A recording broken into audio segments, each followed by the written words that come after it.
नमस्कार मेरे प्यारे साथियों, आप सभी का स्वागत है स्वामी विवेकानंद स्टडी सर्किल प्रयागराज में। दोस्तों, आज एक विशेष टॉपिक पे हम लोग बात करेंगे।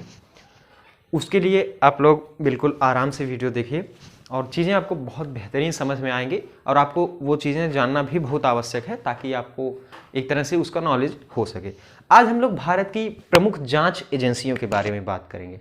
जाँच एजेंसियों की अगर बात करें, जैसे आपने सुना होगा कि अगर कहीं पे कोई भ्रष्टाचार है, कहीं पे कोई हत्या है, कहीं बड़े मैटर हैं, आपने सुना होगा कि वहाँ पे सीबीआई इन्वेस्टिगेशन यानी सीबीआई जांच वहाँ पे करेगी। और आपने देखा होगा एक चीज़ कि लगभग अगर कहीं पे निष्पक्ष जांच करने की बात आती है तो विपक्ष भी है या कोई भी है तो वो सीबीआई जांच की ज़्यादा प्रायोरिटी करता है। आखिर क्या ऐसे कारण है? ऐसे बहुत सारे, जैसे अगर आपका कोई मनी लॉन्ड्रिंग का केस है तो आपको पता है वहाँ पे ईडी एक तरह से उसका इन्वेस्टिगेशन करती है। कहीं पे आपको आजकल के समय में आज बहुत चर्चे में चल रहा है, आपको पता है ड्रग्स की रोकथाम के लिए एनसीबी का गठन किया गया है। एनसीबी काफ़ी एक्शन में है। तो एनसीबी का गठन कैसे हुआ, कैसे जांच वो करती है, वो सारी चीज़ें, जैसे बहुत सारी सीआईडी हैं, राज्य सरकार की जो जांच एजेंसियां हैं, राज्य सरकार केंद्र सरकार की एजेंसियों में क्या अंतर है, जो भारत की जांच एजेंसियां हैं अमेरिका के जांच एजेंसियों से किस तरह से मेल खाती हैं, वो सारी चीज़ें यहाँ पर हम लोग देखेंगे। अगर मान लीजिए सीबीआई या किसी भी जांच एजेंसी का अधिकारी ही भ्रष्ट निकल जाए तो उस पर किस तरह की जांच किए जाने की संभावना है, वो सारी चीज़ें यहाँ पर हम लोग देखेंगे। तो दोस्तों, सबसे पहले हम लोग बात करेंगे सीबीआई। आपने नाम सुना होगा सीबीआई यानी सेंट्रल ब्यूरो ऑफ इन्वेस्टिगेशन। तो आज हम लोग मुख्य रूप से सीबीआई के बारे में देखेंगे।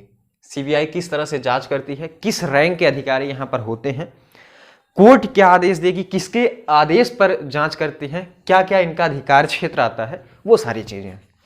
लेकिन थोड़ा सा इसके इतिहास में चलते हैं कि किस तरह से सीबीआई की स्थापना करने की आवश्यकता पड़ी। दोस्तों, आपको पता है हमारा देश 1947 में आज़ाद हुआ।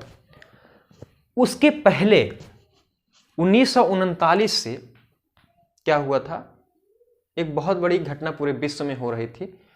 इस समय द्वितीय विश्व युद्ध स्टार्ट हो गया। क्या हो गया? द्वितीय विश्व युद्ध शुरू हो गया। और उस समय भारत में जो कर्मचारी थे, भारतीय थे या अंग्रेज, जो भी कर्मचारी थे, उन लोगों की घूसखोरी या फिर भ्रष्टाचार को रोकने के लिए 1941 में एक विशेष पुलिस प्रतिष्ठान का गठन किया गया। 1941 में विशेष पुलिस प्रतिष्ठान। अब ये प्रतिष्ठान करते क्या थे? ये उन भ्रष्ट अधिकारियों के, उन घूसखोर अधिकारियों की जांच करती थी और उन्हें पकड़ती थी। जो लोग जैसे घूसखोरी कर लेते थे, तमाम ऐसी चीज़ें करते थे। तो ये विशेष पुलिस प्रतिष्ठान की स्थापना 1941 में इसी पर्पज से, इसी उद्देश्य हेतु किया गया।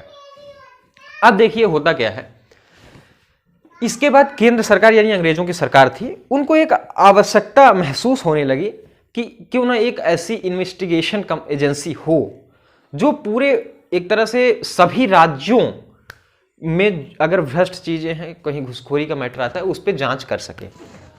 तो उन लोगों ने एक विशेष पुलिस प्रतिष्ठान, एक अधिनियम लाया, दिल्ली पुलिस प्रतिष्ठान अधिनियम के द्वारा। क्या किया इन लोगों ने? 1946 में इसी अधिनियम के द्वारा, 46 में इसी अधिनियम के द्वारा दिल्ली पुलिस प्रतिष्ठान की स्थापना कर दी गई 1946 में। तो अब इनका लेकिन अधिकार क्षेत्र भी बढ़ा दिया गया ताकि केवल घुसखोरी से ही नहीं, बहुत सारे ऐसे मैटर हो गए जिसमें ये अधिकार क्षेत्र इनका बढ़ गया।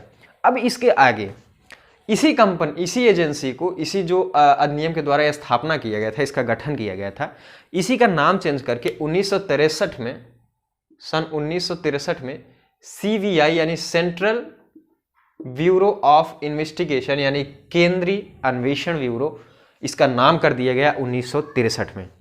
आज बहुत ही चर्चित एजेंसी है। अब हम लोग बात करेंगे कि इसमें किस रैंक के अधिकारी जो है सम्मिलित रहते हैं और किस तरह से सीबीआई जो है किसी पर छापा मारती है, क्या इसके अधिकार क्षेत्र